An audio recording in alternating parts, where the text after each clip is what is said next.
സുഹൃത്തുക്കളെ, രാഷ്ട്രീയം പലപ്പോഴും വ്യക്തിപരമാകരുത്, അത് രാഷ്ട്രീയമായി കാണണമെന്നൊക്കെ പറയുമ്പോഴും രാഷ്ട്രീയത്തിൽ ചില നിര്യാതന ബുദ്ധിയോട് കൂടിയിട്ടുള്ള ശത്രുത സ്വാഭാവികമായും രൂപപ്പെടാറുണ്ട്, ചില ആളുകൾ തമ്മിലെങ്കിലും. അങ്ങനെ വരുന്ന സമയത്താണ് വൈരാഗ്യമുണ്ടാകുമ്പോഴാണ് പ്രതികാരമുണ്ടാകുന്നത്.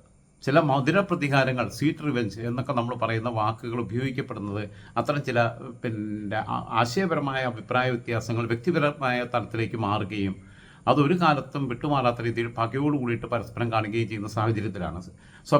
അതിന് ഉദാഹരണമാണ് CPM വിട്ട് MP രാഘവൻ പോയപ്പോൾ MP രാഘവനോട് CPMൻ്റെ നേതാക്കന്മാർക്കും പ്രവർത്തകർക്കും ഉണ്ടായിരുന്നത് വളരെ വൈരാഗ്യം നിറഞ്ഞ പ്രതികാര ബുദ്ധിയോട് കൂടിയിട്ടുള്ള സമീപനമായിരുന്നു. തിരിച്ചും അങ്ങനെ തന്നെയായിരുന്നു. ഇപ്പോൾ K സുധാകരനും പിണറായി വിജയനും തമ്മിലുള്ളത് അതൊരിക്കലും ഐഡിയോളജിക്കൽ പൊളിറ്റിക്സിൻ്റെ ഭാഗമായിട്ടുള്ള ക്ലാഷ് അല്ല, അത് പേഴ്സണലാണ്. തീർത്തും അങ്ങേയറ്റത്തെ ശത്രുത വെച്ച് സൂക്ഷിക്കുന്നതാണ്.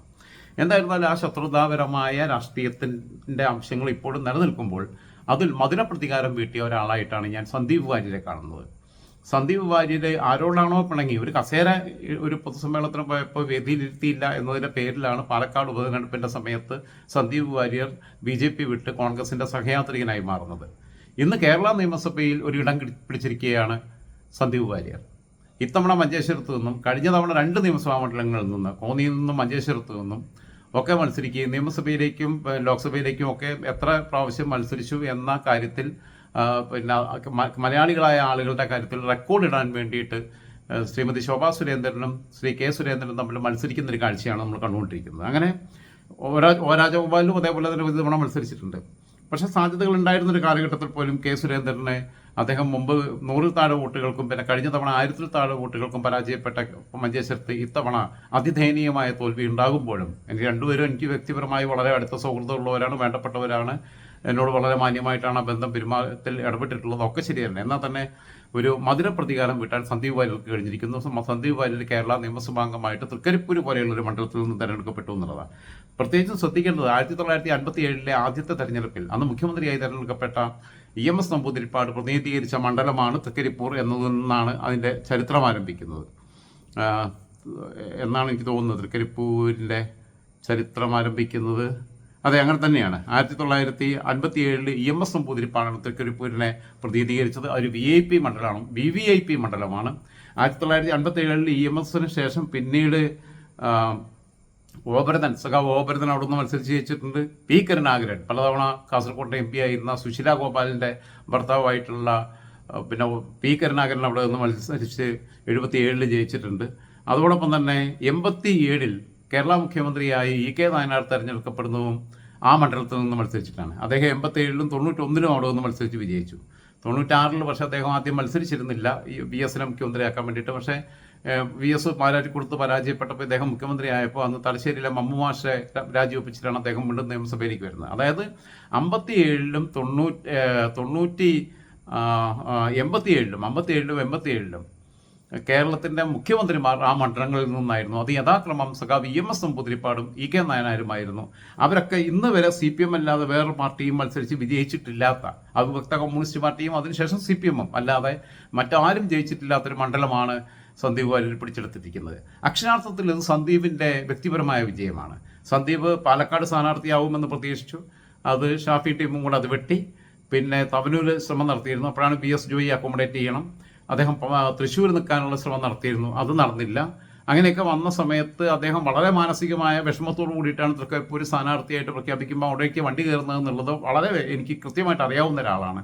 പക്ഷേ തൃക്കരിപ്പൂർ ചെല്ലുകയും അവിടുത്തെ ടെറൈൻ്റെ പ്രത്യേകത നമുക്കറിയാം, അവിടുത്തെ ഭൂമിശാസ്ത്രപരമായ പ്രത്യേകതയ്ക്കപ്പുറം അവിടുത്തെ രാഷ്ട്രീയ കാലാവസ്ഥ നമുക്കറിയാം. ഞാൻ പറഞ്ഞ കാലങ്ങളായിട്ട് കമ്മ്യൂണിസ്റ്റ് കോട്ടയാണ്, ഇടതുപക്ഷ കോട്ട എന്ന് പോലും പറയാൻ വയ്യ. ഒരു കോസ്റ്റൽ ഏരിയയുണ്ട്, അതോടൊപ്പം തന്നെ വലിയ കുന്നുകളും മലകളും നിറഞ്ഞ പ്രദേശങ്ങളുണ്ട്. അവിടെ കുടിയേറ്റ ക്രിസ്ത്യാനികൾക്ക് വലിയ ഭൂരിപക്ഷമുള്ള പഞ്ചായത്തുകളുണ്ട്. കോസ്റ്റൽ ബെൽറ്റിലാണെങ്കിൽ മുസ്ലിം ജനവിഭാഗത്തിന് വലിയ വോട്ട് ബാങ്കുകളുണ്ട്.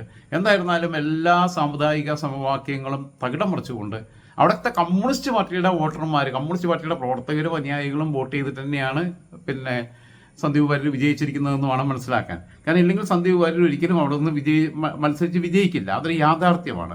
അതോടൊപ്പം തന്നെ ശ്രദ്ധിക്കേണ്ട ഒരു കാര്യം, ഇപ്പോൾ കോൺഗ്രസിലേക്ക് പോയ സന്ദീപ് വാര്യർ അങ്ങനെ മത്സരിച്ച് വിജയിക്കുമ്പം അതേ പാലക്കാട് ഉപതെരഞ്ഞെടുപ്പിൻ്റെ പേരിൽ അവിടെ സ്ഥാനാർത്ഥിത്വം നിഷേധിക്കപ്പെട്ടതിൻ്റെ പേരിൽ കോൺഗ്രസ് വിട്ട ഡോക്ടർ സരിൻ്റെ അവസ്ഥ ആലോചിച്ച് നോക്കൂ. ഇത്തവണ സീറ്റ് പോലും കൊടുത്തില്ല. സരിന് മാന്യനായ രാഷ്ട്രീയക്കാരനാണ്. സരിന് ഒന്ന് ശ്രമിച്ചു നിൽക്കായിരുന്നു. സരിൻ 2021 ഒറ്റപ്പാലത്ത് നിന്ന് മത്സരിച്ചു. ഇത്തവണയും ഒറ്റപ്പാലത്ത് തന്നെ അദ്ദേഹം വീണ്ടും സ്ഥാനാർത്ഥിയായിട്ട് വരികയായിരുന്നു. ഇത്തവണ അദ്ദേഹം ഒറ്റപ്പാലത്താണെങ്കിൽ അദ്ദേഹത്തിന് ജയിക്കാൻ പറ്റിയിരുന്നു. അവിടെ PK ശശിയേട്ടനെ കൊണ്ടുപോയിട്ടുകൊണ്ടാണ് തോറ്റത്. കാരണം സരിൻ അവിടെ നിന്ന് മാറിയ സാഹചര്യത്തിൽ, പാർട്ടി വിട്ട സാഹചര്യത്തിൽ ഹരിഗോവിന്ദൻ മാഷ സീറ്റിന് വേണ്ടി ശ്രമിച്ചിരുന്നു. ഹരിഗോവിന്ദൻ മാഷുള്ള അനുഭവമുള്ളവർ പിന്നെ PK ശശിയേട്ടൻ CPM-ലാകുമ്പോൾ തല്ല് കിട്ടിയിട്ടുള്ള കോൺഗ്രസ്സുകാർ തന്നെ എന്തായാലും കുത്തുവോ?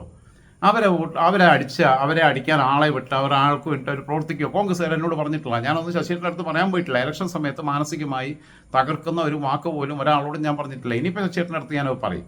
ശശിയുടെ ഇതായിരുന്നു സംഭവം. നിങ്ങൾ എന്നോട് ചോദിച്ചിരുന്നെങ്കിൽ ഞാൻ നിൽക്കണ്ടെന്ന് പറയുന്നു. നിൽക്കുന്നുള്ള സൂചന എന്നോട് 7-8 മാസങ്ങൾക്ക് മുമ്പേ സൂചിപ്പിച്ചിരുന്നു.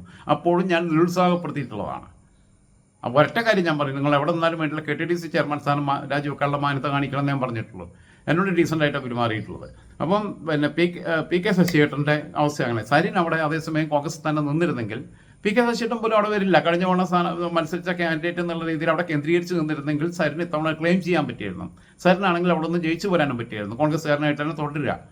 ഈ അവരുടെ സൈബർ വിങ്ങിനൊക്കെ കൊണ്ടു നടക്കുമ്പോൾ ഉള്ള കുറേ മാനസിക പ്രയാസങ്ങളൊക്കെ ഉണ്ടാവും. അതൊക്കെ സഹിച്ചവിടെ നിന്നാൽ മതിയായിരുന്നു. ഒരു കുറച്ച് കാലം കൂടി ക്ഷമിക്കാനുള്ള, അതായത് 2024 അവസാനമാണ് ബൈ ഇലക്ഷൻ നടക്കുന്നത്. ഒരു 1.5 വർഷം കൂടി, അത്രയും കാലം സഹിച്ചു, ഒരു 1.5 വർഷം കൂടി സഹിച്ചിരുന്നെങ്കിൽ സരിന് ഇത്തവണ ഒറ്റപ്പാലത്തിൻ്റെ MLA ആയിട്ട് വരുമായിരുന്നു. പ്രശാന്ത് നെടുമങ്ങാട് കഴിഞ്ഞ തവണ പിന്നെ കോൺഗ്രസിൻ്റെ സ്ഥാനാർത്ഥിയായിട്ട് മത്സരിച്ച ആളാണ് PS പ്രശാന്ത്. അന്ന് പരാജയപ്പെട്ടു GRL-നോട്. പക്ഷേ ഇത്തവണ അവിടെ മീനാങ്കൽ കുമാറിന് പകരം PS പ്രശാന്ത് തന്നെ അവിടെ വരികയും ഒക്കെ ചെയ്യുകയാണെന്നുണ്ടെങ്കിൽ നെടുമങ്ങാടും പിന്നെ വളരെ സുഖമായിട്ട്, പിന്നെ പ്രശാന്താണെന്നുണ്ടെങ്കിൽ വളരെ നല്ല ഭൂരിപക്ഷത്തിന് ജയിക്കരുത്. പ്രശാന്ത് അവിടെ തന്നെ കേന്ദ്രീകരിച്ച് പ്രവർത്തിച്ചിരുന്നെങ്കിൽ, കഴിഞ്ഞ തവണ പരാജയപ്പെട്ടിട്ട് വീണ്ടും മണ്ഡലം കേന്ദ്രീകരിച്ച് പ്രവർത്തിച്ചിരുന്നെങ്കിൽ പ്രശാന്തിനെ വെട്ടാൻ പറ്റില്ലായിരുന്നു. ദേവസ്വം ബോർഡിൻ്റെ പിന്നെ ശബരിമല ദേവസ്വത്തിൻ്റെ ചുമതല കൊടുത്തെങ്കിലും അത് ചീത്തപ്പേരായിട്ട് മാറും ചെയ്തു. ചോദ്യം ചെയ്യാൻ ഹാജരാവേണ്ടി വന്നു. KP അനിൽകുമാർ കൊയിലാണ്ടിയിൽ നിന്ന് കോൺഗ്രസിൻ്റെ സ്ഥാനാർത്ഥിയായിട്ട് മത്സരിച്ച മികച്ച പിന്നെ പ്രാസംഗികനാണ്, പ്രഗത്ഭനായ സംഘാടകനാണ്. അദ്ദേഹം യൂത്ത് കോൺഗ്രസിൻ്റെ സംസ്ഥാന അധ്യക്ഷനായിരുന്നു. അദ്ദേഹം പോയി അദ്ദേഹത്തിന് ഒഡേപക് എന്ന് പറഞ്ഞിട്ട് അദ്ദേഹത്തിന് വേണ്ടിയിട്ടൊരു സംവിധാനമൊക്കെ ഉണ്ടാക്കി കൊടുത്തു.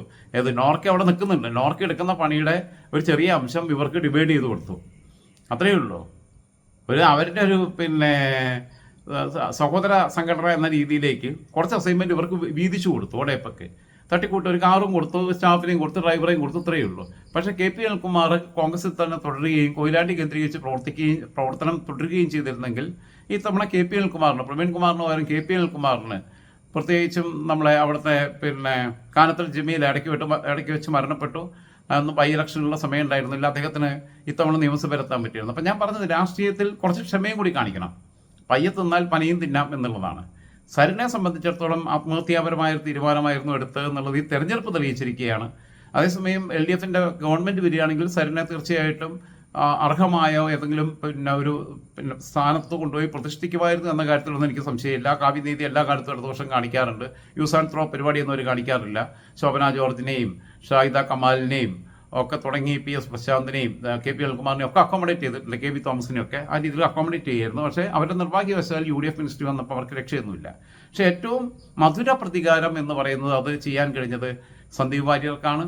നിയമസഭയിൽ K സുരേന്ദ്രനെ ഗാലറിയിൽ കയറിയിരുന്ന് കാണേണ്ടി വരികയാണെങ്കിൽ അവിടെ നിയമസഭാംഗമായി സത്യപ്രതിജ്ഞ ചെയ്ത് നിയമസഭയിലെ സഭാ നടപടികളിൽ പങ്കാളിയാവാൻ സന്ദീപ് വാര്യർക്ക് അവസരം കിട്ടിയിരിക്കുകയാണ്.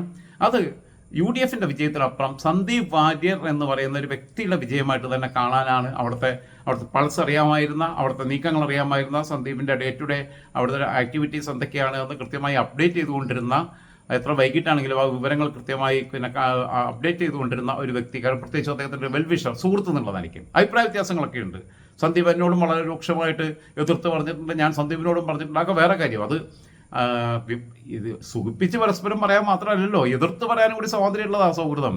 എന്നോട് വളരെ രൂക്ഷമായിട്ട് വിമർശിച്ച് സന്ദീപ് മറ്റാരെയും മുമ്പൊന്നുമല്ല. ഫോണിൽ വിളിക്കുമ്പോൾ എന്നോട് വിളിച്ചിട്ട് നിങ്ങൾ അത് ചെയ്തത് ശരിയായില്ല, ഇത് പറഞ്ഞത് ശരിയായില്ല, അങ്ങനെ പറയാൻ പാടില്ലായിരുന്നു, പൊളിറ്റിക്കൽ കറക്റ്റ്നെസ്സിൻ്റെ പ്രശ്നമുണ്ട്, അതിൽ നിന്നൊക്കെ രീതിയിൽ എന്നോട് വളരെ രൂക്ഷമായിട്ട് സംസാരിച്ചിട്ടുണ്ട്. ഏറ്റവും സ്നേഹമായിട്ട് സംസാരിച്ചിട്ടുണ്ട്. ഒരു ഘട്ടത്തിൽ മദ്യത്തിൻ്റെ വല്ലാതെ വഴിയെ കൂടെ പോകുന്ന സമയത്ത് എന്നോട് പലവട്ടം വിളിച്ച് സംസാരിച്ചിട്ടുണ്ട്. 1-2 സ്ഥലങ്ങൾ എന്നോട് സജസ്റ്റ് ചെയ്തിട്ടുണ്ട്. അതാണ് ഞാൻ പറഞ്ഞത്, സ്നേഹം, സാഹോദര്യം, സൗഹൃദം എന്നൊക്കെ പറയുന്നത് തകർച്ചയിലും ഉയർച്ചയിലും കൂടെ നിൽക്കുക എന്നുള്ളതാണ്. എന്തായിരുന്നാലും സന്ദീപ് വാര്യർ കേരളത്തിൻ്റെ നിയമസഭാംഗമായി തിരഞ്ഞെടുക്കപ്പെടുമ്പോൾ അത് ഒരു കമ്മ്യൂണിസ്റ്റ് ചരിത്രത്തിൻ്റെ അവസാനം കൂടിയാണ്. സാക്ഷാൽ സഖാവ് EMS തൊട്ട് 57 തൊട്ട് 2021 വരെ, ഈ 2026 ആകുമ്പോൾ ഒന്നും കൂടി നമ്മൾ കണക്ക് കൂട്ടണം, 43ഉം 26ഉം 69 വർഷത്തെ ചരിത്രം തകർത്തുകൊണ്ടാണ്, കടപിടി എറിഞ്ഞുകൊണ്ടാണ് കമ്മ്യൂണിസ്റ്റ് കോട്ട കൊത്തളങ്ങൾ തല്ലി തകർക്കുമെന്നൊക്കെ പറഞ്ഞ് മുദ്രാവാക്യം വിളിക്കാൻ എളുപ്പമാണ്. അത് തല്ലി തകർത്തുകൊണ്ടാണ് EMSഉം EK നായനാരും ഒക്കെ ഉൾപ്പെടെയുള്ളവർ, നായനാർ 2 തവണ, P കരുണാകരനും മോ ഭരതനും ഒക്കെയുള്ളവർ പ്രതിനിധീകരിച്ചിരുന്ന ആ മണ്ഡലത്തിൽ നിന്ന് സന്ദീപ് വാര്യർ തെരഞ്ഞെടുക്കപ്പെട്ടിരിക്കുന്നത്. ഒരു കമ്മ്യൂണിസ്റ്റുകാരൻ എന്ന എല്ലാ വികാരവും ഉള്ളിൽ നിലനിർത്തിക്കൊണ്ട് തന്നെ ചില സമയത്ത് ചിലതൊക്കെ തച്ചുറയ്ക്കപ്പെടേണ്ടതാണ്. അതിന് കാലം നിയോഗിച്ച ഒരു വ്യക്തിയായിരുന്നു സന്ദീപ് ആ ജോലി ഏറ്റവും ഭംഗിയായി നിർവഹിച്ചു. അതിന് കഴിയുന്ന രീതിയിൽ പ്രായോഗിക രാഷ്ട്രീയം തനിക്ക് എത്രത്തോളം വഴങ്ങുമെന്നുള്ളത്, ഐഡിയോളജിക്കൽ പൊളിറ്റിക്സിനപ്പുറം അതുകൂടി വഴങ്ങുമെന്ന് സന്ദീപ് തെളിയിച്ചിരിക്കുകയാണ്. സന്ദീപിന് എല്ലാവിധ ആശംസകളും ഭാവുകങ്ങളും. മുന്നോട്ടുള്ള വഴിയിൽ സർഗാത്മകമായ വിമർശനത്തോടെയും, അതായത് കുറ്റപ്പെടുത്തേണ്ടടുത്ത് കുറ്റപ്പെടുത്തിയും ചേർത്ത് പിടിക്കേണ്ടടുത്ത് ചേർത്ത് പിടിച്ചും ഞാനും കൂടെ ഉണ്ടാവും എന്ന് മാത്രം പറയുന്നു.